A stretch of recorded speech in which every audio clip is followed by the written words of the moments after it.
যুগটা সোনালী রূপে পরিণত হয়ে গিয়েছে। বলেন সুবহানাল্লাহ।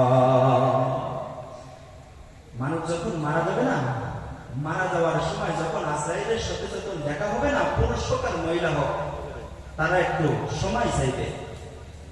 তারা কি চাইবে বলেন? একটু সময় চাইবে। ডাক দিয়ে বলবে যে আমার মৃত্যুটাকে আর একটু পিছিয়ে দাও। আল্লাহকে ডাক দিয়ে বলবে, আল্লাহ আমার মরণের সময় তো চলে আসছে, আমার মরণটাকে একটু পিছিয়ে দেন। আল্লাহ পাক রব্বুল আলামিন বলবেন 50-60-70 বছর তো মাতব্বরি কম খরচ নাই, জায়গা জমি অথবা ক্ষমতার পিছনে কম দৌড়াও নাই, অর্থ সম্পদের পিছনে কম দৌড়াও নাই, এখন আর একটু লম্বা সময় চাইতেছো কেন? কারণটা কি? আর একটু লম্বা সময় দিয়ে তোমার কি হবে? তখন ওই বান্দা ডাকতে পারবে, আল্লাহ আমি এখন ভালো হয়ে যাব, আমি এখন নেক কাজ করব, তোমার রাস্তায় আমি দান করব। ফালা সাদাকা ওয়ালা সাল্লা, আমি এখন তোমার রাস্তায় আমি দান করব, আমি এখন ভালো হয়ে যাব, আমি এখন ফিরে আসবো, এখন আমি আর কোনোদিন ঈদ নাফরমানি করব না। আল্লাহ বলেন, ও আব্দুল্লাহ আব্দুল করিম, তোমাকে কি আমি চিনি না? 50 বছর পর্যন্ত 70 বছর পর্যন্ত সময় দান করলাম, এই সময়ের মধ্যে তুমি ভালো হইতে পারলা না, আর এখন আবার আমার কাছে সময় চাইতেছো, এই সময়টুকু দিলে মনে হয় পুরো বিশ্বাস হয়ে যাওয়া। আল্লাহ পাক রব্বুল আলামিন ডাক দেবে, না না না, আমি আমার সময়কে 1 সেকেন্ড পিছায়ও দিব না, 1 সেকেন্ড আগায়ও দিব না। নির্দিষ্ট সময় তোমার রূহটাকে মালাকুল মউত আজরাইল কবজ করে নিয়ে যাবে। তুমি চলে আসো কবরের মধ্যে, দেখা হবে হাসরের ময়দানে। আমি যখন বিচারের পাশে বসবো তখন বুঝতে পারবা কত দানে কত চা, তখন বুঝতে পারবা।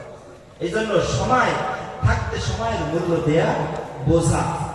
সময় থাকতে যদি সময়ের মূল্য যদি না দেয় না, সময় যখন চলে যাবে বাপ, আপনি আর এই সময়কে আর ফিরে পাবেন না।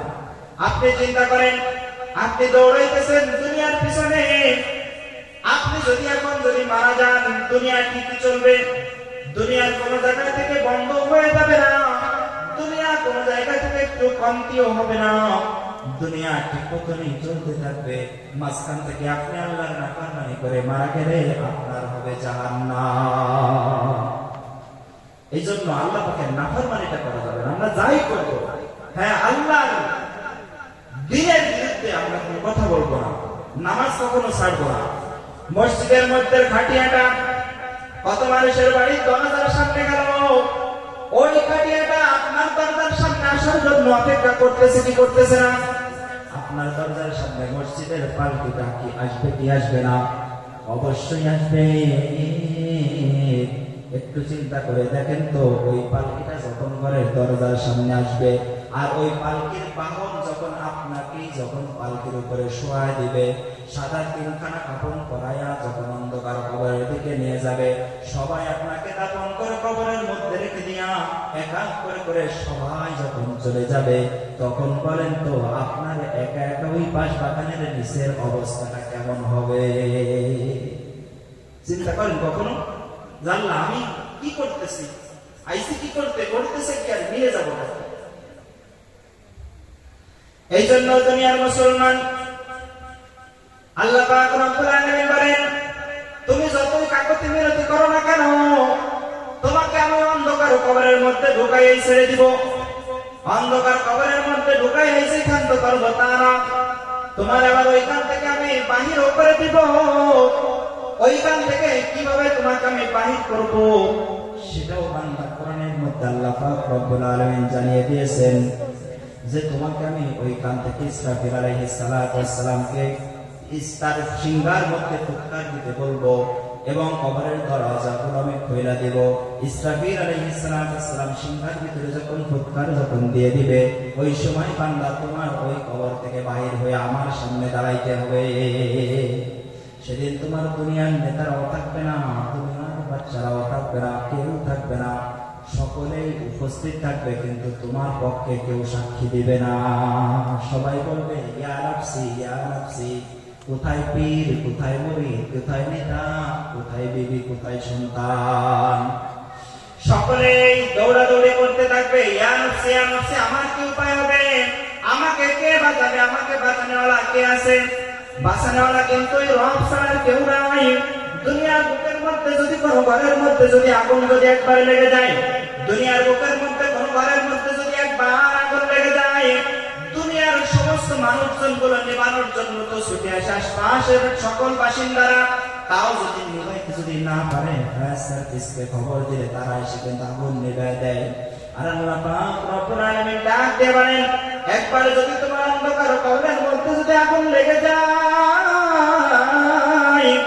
দুনিয়ার ফায়ার সার্ভিস কেন, দুনিয়ার সমস্ত পুকুর নদী খাল বিল আছে, সাগর আছে, প্রশান্ত মহাসাগর আছে, আটলান্টিক মহাসাগর আছে, সমস্ত সাগর নদী নালার পানিগুলো যদি তোমার কবরের উপরে যদি ঢেলে দেওয়া হয়, তোমার কবরের আগুন নিবানো সম্ভব না।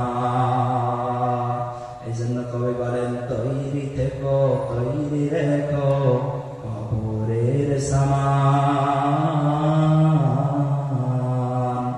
তৈরি থেকো, তৈরি রেখো কবরের সামান, একদিন তোমারই নাম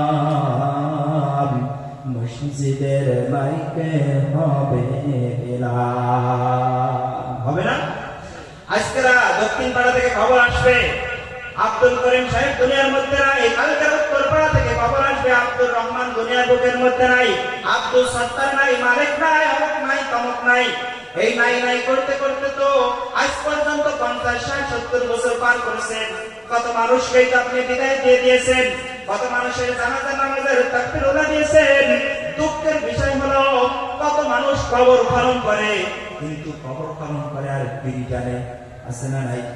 আপনারা কি কখনো দেখছেন কবরকে খুঁজছে পাশে যে একটা বিড়ি দাও, বিড়ি দ্বারা খেয়ে নেই, উনার দিলের মধ্যে কোনো ভয় নাই যে আমি কবর খুঁজতেছি, আমি আবার ভিডিও টানতেছি, আমি কবর খনন করতেছি, আমি নামাজ ছেড়ে দিতেছি। কবর খুঁজতেছে, কবর খুঁজতে ওয়ালার দিলের মধ্যে ভয় নাই, নিজে কবর খনন করতেছে, দিলের মধ্যে একটু ভয় নাই। আমি কবর খুঁজতেছি, আবার ভিডিও টানতেছি, আমি কবর খনন করলাম, আমার মুখের মধ্যে দেখি দাড়ি নাই, আমি না বেনামাজি। এই জন্য আপনাদের পায়ে হাত রেখে আমি বলবো, মরার আগে ওসিয়াত করে যাবে, কোনো বেনামাজি দিয়া কবর জানে না পোষায়, সন্তানদের ওসিয়াত করবে। অনেক দেখেছি, গত 25 দিন রাত্রেবেলা আজ নামাজের 1 মিনিট বাকি আছে, আমার কাছে এক লোক এসে বলতেছে, হুজুর গোরস্থানে একজন কবরের দাফন করা হবে, আপনি একটু কবরের জায়গাটা দেখায় দেন। আমার মাদ্রাসার পাশে গোরস্থান আছে, অনেক বড় মুক্ত গোরস্থান। আমি বললাম, নামাজের সময় হয়ে গেছে, 1 মিনিট বাকি আছে, আমি নামাজ পড়বো, আপনি তো দেখা যাচ্ছে লোকজন নিয়ে আছে, তারা বা বসে থাকবেন। আস্তাগফিরুল্লাহ, আপনারা নামাজ পড়েন তারপরে কবর খোঁজেন, দুঃখের বিষয় তারা নামাজ তো পড়েন। নামাজ আমরা নামাজ পড়ে যে কবরের জায়গা দেখাচ্ছে, তারা কবর খোঁজতেন, নামাজ পড়লো না। মরার ভয় অন্তরের ভিতর থেকে একটু নাই। পায়ে হাত রেখে বলি, অন্ধকার কবরের মধ্যে তো আপনার যাওয়াই লাগবে, অন্ধকার কবরের মধ্যে তো আপনার শোয়াই লাগবে। আপনাকে তো মন করার রাখের 2 জন ফেরেশতা এসে আপনাকে প্রশ্ন করবে, মান রাব্বুকা ওয়া মান নাবিয়ুকা ওয়া মা দীনুকা। 3টা প্রশ্ন হবে, আর 3টা প্রশ্নের উত্তর একেবারেই সহজ। আপনি আর আমি যদি মনে করি দুনিয়ার বুক থেকে মুখস্থ করে দেব, নামাজ আমি পড়বো না, দুনিয়ার মুখ থেকে আমি মুখস্থ করে যাবো, মান রব্বুকা, ফেরেশতারা যখন প্রশ্ন করবে আমি ডাইরেক্ট বলে দেবো রব্বি আল্লাহ, ওমা দীনুকা, তোমার দিনকে আমি বলবো দীনুনা ইসলাম, আমার নবীকা, তোমার নবী সম্পর্কে ধারণা কি আছে? নবী তো মুহাম্মদুর রাসূলুল্লাহ। সুজা 3টে প্রশ্নের উত্তর। আল্লাহ পাক রব্বুল আলামিন ডাকতে বলেন, তোমার কাছে সুজা মনে হইল, ঈমান নিয়ে যদি কবরের মধ্যে যদি না আসতে পারো, তোমাকে যখন প্রশ্ন করা হবে তুমি লা আদরি ছাড়া কোনো জবাব তুমি দিতে পারবে না। লা আদরি মান রব্বুকা, তোমার রবকে আপনি ডাইরেক্ট বলে দিবেন লা আদরি, আমি জানি না। ওমা দীনুকা, তোমার দিনকে লা আদরি, আমি জানি না। ওমান নাবিয়ুকা, তোমার নবী সম্পর্কে কি ধারণা আছে?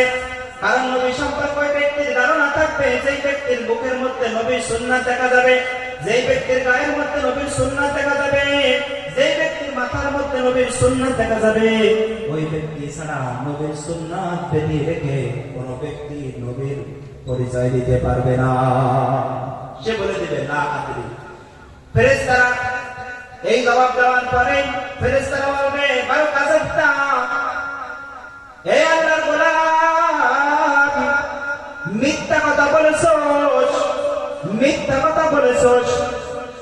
তুই সবকিছুই জানতি, তুই সবকিছুই বুঝতি, মসজিদে কি যাস নাই, জুমার নামাজ কি পড়স নাই, তাফসীর মাহফিলে কি তুই আসিস নাই, তাফসীরুল কোরআনের মাহফিল কি তুমি শোনো নাই? কি জবাব দিতে হবে এটা কি তুমি দুনিয়ার বুকের মধ্য থেকে ওলামায়ে কেরামদের মুখে শোনো নাই? ওই ব্যক্তি তখন বলবে হ্যাঁ হ্যাঁ শুনছিলাম তো, কিন্তু জবাবটা আজকে আমি দিতে পারি নাই ভয়ের কারণে। কারণ আমি ভাবছিলাম আপনারা মনে হয় আমার মসজিদের ফটোগুলো তুলে রাখেন নাই, মাহফিলের ময়দানে যে আমি গেছিলাম ওইগুলো মনে হয় আপনারা দেখেন নাই। আমি এই জন্য মিথ্যা কথা বলেছি যে একটু বাঁচা যায় কিনা। আমি গেছিলাম মসজিদে, হুজুররা কি বয়ান করে নাই যে নামাজ না পড়লে জাহান্নামে যেতে হবে? হ্যাঁ করেছিল, শুনছিলাম, হ্যাঁ শুনছিলাম তো। মানে নাই কেন? বলে না মানে নাই, শয়তানের ধোঁকায় পড়ে গিয়েছি। মাহফিলের ময়দানে আসছো, লম্বা জমার কথা কি বলছিল? হ্যাঁ বলছিল। শুনেছো? হ্যাঁ শুনেছি। বুঝেছো? হ্যাঁ বুঝেছি। তা মানো নাই কেন? মহিলাদেরকে জিজ্ঞাসা করা হবে, ও মহিলারা, তোমরা কি পর্দার কথা কি তোমরা শোনো নাই? বলবে হ্যাঁ পর্দার কথা আমরা শুনছিলাম, তারপরেও বলা হবে কেন মানো নাই? তখন তারা ডাক দিয়ে বলবে পর্দার কথা শুনছিলাম, বুঝছিলাম, কিন্তু মানি নাই, মনে করেছি মনে হয় কোনো না কোন কায়দায় মনে হয় ছাড় পেয়ে যাব। কিন্তু এখন দেখি আর ছাড়ের কোনো সুযোগ নাই। ফেরেশতারা যখন আপনাকে ধরে ফেলবে, আল্লাহর ফেরেশতারা বলবে বাল কাযাবতা, তুই মিথ্যা কথা কেন বললি? দুনিয়ার বুকের মধ্য থেকে সব কিছুই জানার পরে সব কিছুই ছাইড়া দিয়া রবের কাছে যখন তুমি চলে আসছো, রবের ধরাটা বড় কঠিন ধরা রে। রব যখন রব বলে আমি ধরি না, যাকে একবার ধরি তাকে কিন্তু আর ছাড় দেই না।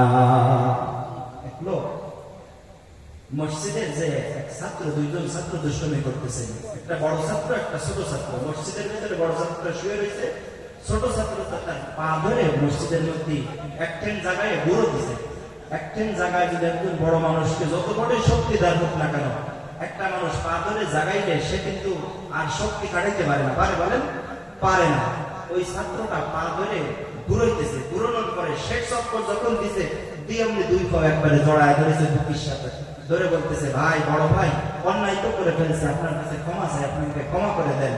বড় ভাই চিন্তা করলো, পাও যখন ধরেই ফেলছে, বুকের সাথে মিশাইছে, ক্ষমা করে দেয়। কিছু সময় পরে ওই ব্যক্তি আবার একটু ঘুমের তন্দ্রা ভাব আসছে, ওই ছেলেটা আবারও তাকে পা ধরে ভুলতে শুরু করে দিয়েছে। ভুলতে শুরু করার পরে দ্বিতীয়বারও আবার এরকমের চড়ায় ধরছে, ভাই বড় ভাই আবারও ভুল করে ফেলছে, ক্ষমা করে দেয়। কিন্তু দুনিয়ার বড় ভাইরা কিন্তু দ্বিতীয়বার আর ক্ষমা করে না। করে না কি বলেন? ওই বড় ভাই তখন ইচ্ছা মতন চেঁচা শুরু করে দিয়েছে, আর তোমার কোনো ক্ষমা নাই। আল্লাহ পাক রব্বুল আলামিন বলেন, অন্যায় তুমি একবার করেছো, তোমাকে আমি প্রথমবার ক্ষমা করে দিব, দ্বিতীয়বার করেছো আমি তাও ক্ষমা করে দিব, তৃতীয়বার অন্যায় করেছো তাও আমি তোমাকে ক্ষমা করে দিব, চতুর্থবার যখন তুমি পান্ডা পান্ডাই করে ফেলেছো তখন তোমার কিন্তু আর ক্ষমা নাই। এই জন্য আপনাদের পায়ে হাত রেখে বলবো, আমার পরে আলোচনা করবেন দেশের বিজ্ঞ ওলামায়ে কেরামের এখানে বসে, হিদায়াতমূলক কথা বলবেন, জ্ঞানী গুণী তারা আলোচনা করবেন, তাদের কথার মধ্যে অনেক রস থাকবে, অনেক হিদায়াত প্রাপ্ত বয়ান থাকবে। এখন ওই মাহফিলের ময়দানে যারা আসতে পারেন নাই, যারা বিরোধিতা করেছেন বা করতেছেন, যারা টাকা দেন নাই বা বিরোধিতা করেছেন, পায়ে হাত থেকে বলি ভাই, অন্ধকার কবরের মধ্যে তো যাওয়ার সময় চলেই আসছে, অন্ধকার কবরের মধ্যে তো আপনি যাবেনই। 5 মিনিট সময় আছে, বাকি আছে মাত্র 5 মিনিটের ভিতরে শেষ করে দেব ইনশাআল্লাহ। সম্মানিত হাজিরিন, যেই কথাটা বলতেছিলাম, আপনাদের পায়ে হাত রেখে আমি বলবো, আজকে থেকে একটা প্রতিজ্ঞা করেন, অন্যায় কাজের মধ্যে আর যাব না। প্রতিজ্ঞা করেন, জবান থেকে অনেক মিথ্যা কথা বলেছেন, প্রতিজ্ঞা করেন আর আমি মিথ্যা কথা বলবো না। আল্লাহর কসম, মিথ্যা কথা যদি বলেন, বিপদ যদি করেন, আল্লাহ পাক আপনার জিহ্বার মধ্যে বসিয়ে মতন একটা ফুঁক বানায়া জাহান্নামের মধ্যে ওই ফুঁকটা দিয়ে আপনাকে জিহ্বা সহকারে ঝুলায় রেখে দিবে। দুনিয়ার বুকের মধ্যে থেকে যদি কোনো মানুষকে জিহ্বার ভিতরে ফুট দিয়ে যদি ঝুলায় রাখে জিহ্বাটা ছিঁড়ে পড়ে যাবে, তাই না? যদি বাইন্দাও যদি রাখে বলেন কত কষ্ট হবে। আর কিয়ামতের ময়দানে যদি এই আসামি যদি আপনি হয়ে যান, তাহলে আপনি বুঝে দেখেন আপনার কত কষ্ট হবে। আর এই দুনিয়ার সাজা তো মরে গেলে, চক্ষু বন্ধ হয়ে গেলে সাজা শেষ হয়ে যায়। কবরের জগতের মধ্যে সাজা একবার শুরু হইলে ওইটা মরলে আর মরণ নাই, শেষ হবে হবে আল্লাহই ভালো জানে। এই জন্য আপনাদের পায়ে হাত রেখে বলি, এখনো সময় আছে, চলে আসেন। ইশারা নামাজ আদায় করার পরে ধারাবাহিক আলোচনা শোনেন। শোনার পরে 2 ফোঁটা চোখের পানি আপনি মাহফিলের ময়দান থেকে ছেড়ে দেন আর ডাকতে বলেন আল্লাহ। এই হাত দিয়ে তো কত মানুষকে আমি কষ্ট দিয়েছি, আমি আমার জবান দিয়ে তো আমার নিজের আপন ভাইকে কত কষ্ট দিয়েছি, আমি আমার দিমাগ দিয়ে আমার ব্রেন দিয়ে কত মানুষের আইন আমি ঠকায় খেয়েছি, আমি আমার পায়ের মাধ্যমে তো কত মানুষকে আমি কষ্ট দিয়েছি, কত মানুষকে তো আমি মিথ্যা কথা বলে বলে আমি কাঁদাইছি। আর অন্যায়গুলো করবো না। না জানি কখন তোমার মালাকুল মউত আজরাইল আমার কাছে কখন জানি চলে আসে। আর আমি অন্যায়গুলো করবো না, আমি এখন থেকে ফিরে আসবো, ভালো কাজ করবো, আমি আর অন্যায়ের মধ্যে যাবো না। আল্লাহ বলেন এই কালেজ দিলে যদি বান্দা তুমি তওবা করতে পারো, ইয়া আইয়ুহাল্লাযীনা আমানু তুবু ইলাল্লাহি তাওবাতান নাসুহা, নাসুহা নামক তওবা যদি বান্দা তুমি যদি করতে পারো, আমি আল্লাহ পাক রব্বুল আলামিন তোমার পিছনের গুনাহ খাতাগুলো maaf করে দিয়া এইখান থেকে বেগুনাহ মাসুম বানায়া তোমাকে আমি বাড়ি পর্যন্ত পৌঁছায় দেব। বলেন সুবহানাল্লাহ। রাজি আছেন তো? ইনশাআল্লাহ তওবা করতে রাজি আছেন তো? আপনাদের এখানে আমার আব্বার থেকে অনেক বয়স্ক মানুষ দেখা যাইতেছে। ভাই কেউ কি বুকে হাত দিয়ে বলতে পারবেন বাবা বাজেরা যে আমার কোনো গুনাহ নাই? বলতে পারবেন কেউ? কেউ পারবে না। সকলের গুনাহ আছে। তার গুনাহ যেহেতু হয়েই গেছে তার জন্য তওবা করা লাগবে না? ফিরে আসা লাগবে না? কবরে কি আপনার যাবেন না? আপনার জানাজার নামাজ কি হবে না? আপনি যখন কবরে যাবেন কি নিয়ে যাবেন? কারণ একটা মোটরসাইকেল তো নিয়ে যেতে পারবেন, তাই না? যে আপনার বলছিলেন পার করার জন্য একটা মোটরসাইকেল কিনে দেবেন, একটা বাইসাইকেল তো কিনে দেবে, তাই না? কিছুই দেবেন। আপনার মাথার টাকাটাও যদি খুলে রাখে তাহলে দুনিয়াটা সব থেকে বড় নিষ্ঠুর দুনিয়া। মানুষকে চাকচিক্য দেখায় কিন্তু দুনিয়া কাউকে থাকতে দেয় না। আজ পর্যন্ত কাউকে থাকতে দেয় নাই, আর ভবিষ্যতেও কাউকে দুনিয়া থাকতে দিবে না। আমার আম্মাজিরা যারা আছেন, আম্মাজিরা অনেক অন্যায় করে ফেলেছেন, কত স্বামীকে কষ্ট দিয়েছেন, কত বেপরদায় চলাফেরা করেছেন। আল্লাহ হাবিব মেরাজে দেখাচ্ছে কিছু কিছু মহিলা ইসলামের ভিতরে বসি লাগাইয়া ঝুলে রাখছে। ডাকতে বলছে রোজ ইব্রাহিম এদের এই শাস্তি কেন? তখন বলে ইয়া রাসূলুল্লাহ এদের শাস্তি হলো এদের বুকের উপরে কাপড় ছিল না। মানুষজন পরপুরুষকে গায়ে মাকতাম পুরুষদেরকে পরপুরুষকে অন্যায় ভাবে তাদের এই রূপ গুলোকে দেখাইছে। জিহ্বার ভিতরে ইদিয়ে সারাশি মারে ফুক লাগায়া ঝুলায় রেখে দেয়া। এরকম ভাবে কোন কোন মহিলাদের লজ্জাস্থানের ভিতরে ফুক লাগায় দিয়ে ঝুলে রাখছে, কারণ লজ্জাস্থানের হেফাজত তারা করে নাই, অপকর্ম তারা করেছে। অনেক মহিলাদের পার মধ্যে রশি বাঁধাইয়া উল্টো পিঠে ঝুলে রাখছে। আল্লাহ রাসূল জিজ্ঞাসা করছেন হে জিবরাইল এদের এই শাস্তি কেন? বলে ইয়া রাসূলুল্লাহ এদের শাস্তির কারণটা হলো যেখানে মনে চাইতো সেখানেই চলে যাইতো, কে স্বামী কে বড় ভাই কে বাপ কিছুই তারা মানত না। এই কারণে তাদের আজকের এই শাস্তি। কতদিন হবে? জিবরাইল বলেন আল্লাহই ভালো জানে। এই জন্য এই কষ্টগুলো কি আমার আম্মাজিরা সহ্য করতে পারবে? বলেন পারবে না। আপনি আমি সহ্য করতে পারবো? পারবো না। দুনিয়ার একটা মোমবাতির আগুনের মধ্যে যদি আগুন যদি না রাখতে পারি, কবরের আগুন তো দুনিয়ার আগুনের মতন সাদা লাল আগুন না, আগুনটা হবে অমাবস্যার রাত্রের মতন কালো অন্ধকার আগুন। ওই আগুন কেমনে সহ্য করবো? আপনিও পারবেন না, আমিও পারবো না। যাই হোক সম্মানিত হাজরিন, যতটুকু আলোচনা করলাম আমিও ফিরে আসি। আল্লাহ আমাকে হিদায়াত দান করুক। আমার কয়েকটা কথা। এক নম্বরে হলো মিথ্যা কথা বলবো না, নামাজ ছাড়বো না, সুদ খাবো না, মানুষকে জিহ্বা দ্বারা কষ্ট দিব না, হাত দ্বারা কষ্ট দিব না, ক্ষমতা আছে অপব্যবহার করবো না, যেখানে সেখানে মনে চাই ক্ষমতা ব্যবহার করবো না। কারণ ক্ষমতা তো আজ আছে কাল থাকে না, ক্ষমতা চলেই যাবে। তাহলে এই ক্ষমতার দাম্ভিকতা দেখায় কি লাভ আছে? জমিনের উপরে বড় মিয়াগিরি একটু কমায় দেখাবো, কারণ এই জমি থেকে যখন বিদায় নেবেন ওই 3.5 হাত জায়গা আপনাকে দিয়ে দেবে, তখন আপনি কি নিয়ে যাবেন? আপনার অবস্থাটা তখন কি হবে? কেউ আপনার আপন থাকবে না। এই কথাগুলি মাথার ভিতরে রেখে আপনাকে আর আমাকে আল্লাহ রাব্বুল আলামিন আমল করার তৌফিক দান করুন। সকলে বলেন আমিন। আমার জন্য সকলেই দোয়া করবেন, আল্লাহ যেন আমাকে দিনের জন্য কবুল করেন। আপনাদের জন্য আমি দোয়া করি, আল্লাহ যেন এই মাহফিল কমিটির লোক সহকারে শ্রোতা এলাকার অংশ সকলকে যেন কবুল করেন। বলেন আমিন, সুম্মা আমিন। আখির দাওয়ানা আলহামদুলিল্লাহি রাব্বিল আলামিন। বলবেন তাইলে ক্ষমা করে দিবেন। আসসালামু আলাইকুম ওয়া রাহমাতুল্লাহ। আলহামদুলিল্লাহ।